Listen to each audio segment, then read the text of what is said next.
The 2010 Constitution mwan sanini okomiwa defined clear role mar deputy president. I mean to en oyudo tich kwa kuom president. Mangat monego complain kabisa and president himself, not the member of parliament. To gima Kenyans nyalo yuago kabisa Joyce Pole ni deputy president and part of presidents. The face of deputy president onengo offer gimulungoni national unity and symbol of national unity, right? To koponi deputy president chalke mineno do region moro achiel, ma region moro, jo Kenya nyalo yuak. But impeachment ok nyal loso tabu mwango sanini. Tabu mwango sanini inyalo mi time. Ma Ruto, President Ruto penjo Kenya to Rigathi Gachagua bo fit a position mar running mate because wanyalo kaw ngat machielo manyalo konya unite Kenyans, right? Kenya Kwanza government mwango sani waloke to broad based government. One got a lot of challenges. Ichakwa nigi GNC demo chien kae. From GNC demo wasebede gi financial crisis, right? Makwa chako gi another issues mag impeachment gi. Obro mi a lot of problem. Kenyans dwaro numodo tine gi Joyce. Gimaja Kenya dwaro, ja Kenya mawuotho gi tiende kani Joyce.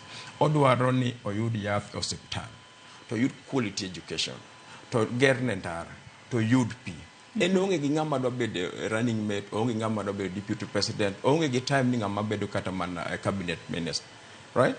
To koponi wa create an environment ma leaders nyalo serve jo Kenya maromrete to mani gima jo Kenya dwaro. I feel ni through wisdom mar president kik wa engage Kenyan sani kum impeachment motion. Oko they create anything manya konyo ja Kenya at all cost. It brings a lot of challenges. We don't give almost 2 years toward the election, right? For the past 2 years, angama kata Sirkal mwan kino setime jo Kenya. Ibro penji gigi. 2, awinjo ka ipenjo instability. Rigathi Gachagua has got no capacity to create the political instability. Nikechena no samu gudikan. Ka jaduong waluoro kabisa Raila Amolo Odinga okochung. Tiene ni jo Nyanza mzima brogone William Samoei Ruto kura. The coastal region brogone William Samoei kura. Kidhi northeastern, right? Ibrogone William Samoei Ruto. Kati mana central Kenya ka.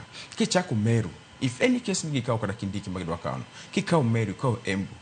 Inana. Jogote brogone William Samoei kura. I feel ni jamasawa ni tuongi capacity. Money reality mar cause instability e Kenya. But jo Kenya dwaro tich mondo otinegi. Mano miyo gigo kura every 5 years. Tigo kura. Ok gik miwacho ni samoro yogwenyore kata gi paro kata yor yute e corridor mar town ka koro wakete to Kenyans.